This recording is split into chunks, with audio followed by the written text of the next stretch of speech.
Now let's talk about laws and regulations. As an IT and cybersecurity professional, you need to understand the laws and regulations that are in the area that your company works in and that you need to adhere to because it's going to have a huge impact on your work. So to begin with, we have criminal law, and that is where most cybercrimes fall under. With criminal law, society is the victim, and the proof in those cases must be beyond a reasonable doubt. The punishment, if convicted, can range all the way from financial fines through incarceration and finally death penalty. And the sentence here is to punish and deter. So you punish whoever did it and you deter someone else from doing it. And I have had some students that question, yeah, but hacking, death penalty, doesn't that seem a little bit extreme? And in most cases, I completely agree.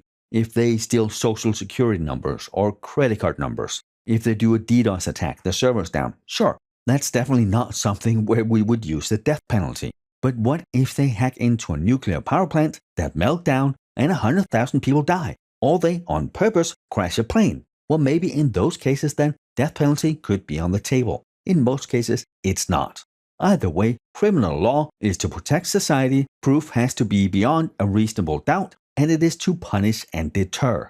Which then brings us to civil law. You may also hear that referred to as tort law. Here, it's no longer society that's the victim. It can be individuals, groups, or organizations. And in civil law, proof must be the majority of the proof. Keyword here again, majority. You may also hear it as the preponderance of proof. It is more likely than not.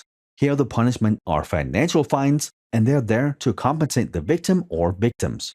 As the next type of laws, we have administrative or regulatory laws. And they're made by government agencies. In the US, that could be the FDA or FAA, something like that. They're made by government agencies. An example of this could be HIPAA. We just talked about that one. That was the one that in the US protect the individual's medical records and their protected health information.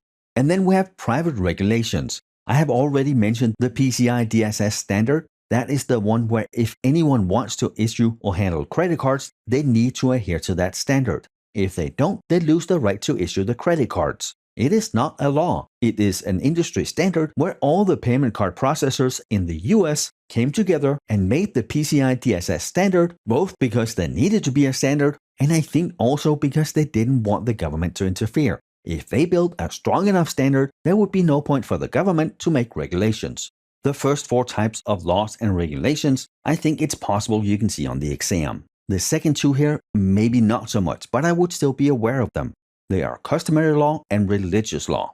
If you are somewhere where this is used, this is something you need to know how to adhere to. Customary law is focused on the personal conduct and patterns of behavior, and it's founded in the traditions and the customs of that area or that region.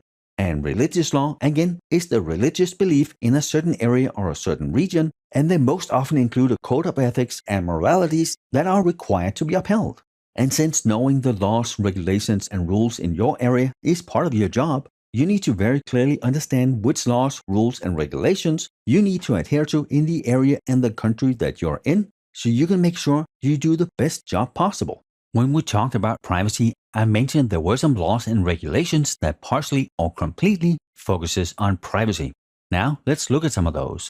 And most of these are going to be from the US. You may take the exam outside of the US, and it is an international certification, but it is primarily made by people from the US, so it is going to focus more on US law versus other countries. First off, we have HIPAA, and that is the Health Insurance Portability and Accountability Act. And this is a law on how health information is handled in the US, and it has very strict privacy and security rules for handling PHI. And that is not PII, that is protected health information. Now, that doesn't mean that it can't be used to identify you with. Some of it could be personal identifiable information. And be very clear here, it is protected health information. It's not private, it's not personal, it is protected. The law applies to health insurers, providers, and clearinghouse agents. Those are the ones that handle the claims.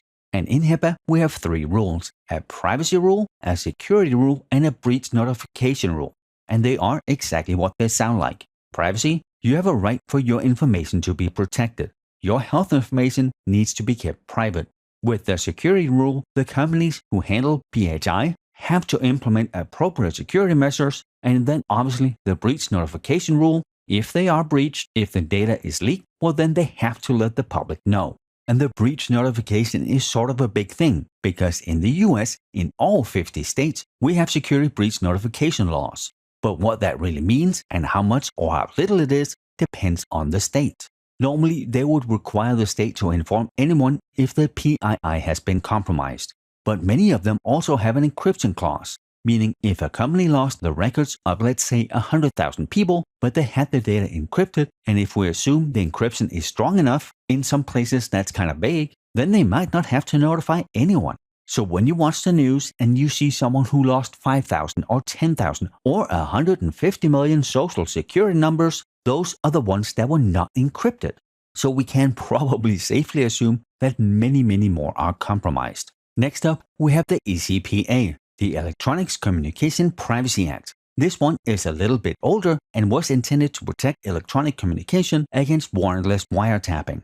And I say intended because the Patriot Act in 2001 weakened it so much to a point where it doesn't really matter, which is a good segue to talk about the Patriot Act. It drastically expanded on law enforcement's electronic monitoring capabilities. Before the Patriot Act, if the police wanted to monitor someone's phone activity, they would have to get a warrant for that one circuit. Meaning, if Bob talked to John, they can monitor him on that one line. With the Patriot Act, they get a blank authorization for that one person. They can monitor all communication to and from that person with a single warrant.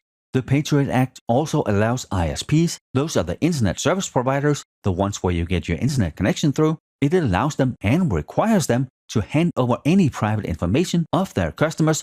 And then finally, the Patriot Act eases the restriction on foreign intelligence gathering within the US. And the last one we have here is the Computer Fraud and Abuse Act, CFAA. And this is where most cybercrimes are prosecuted. And this was made in 1986. Since this has been a long time ago, there's been maybe 8 or 10 amendments since then.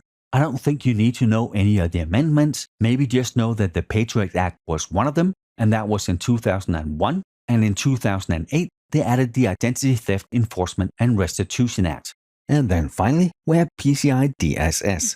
This is another one we talked about before. It is not a law, it's a standard that the entire credit card payment industry has agreed upon, meaning anyone who wants to issue credit or debit cards have to adhere to the standard and a minimum set of security requirements. And this mandates security policies, devices, control techniques, and monitoring. And with that, we are done with this lecture. Thank you for being here, and I will see you in the next one.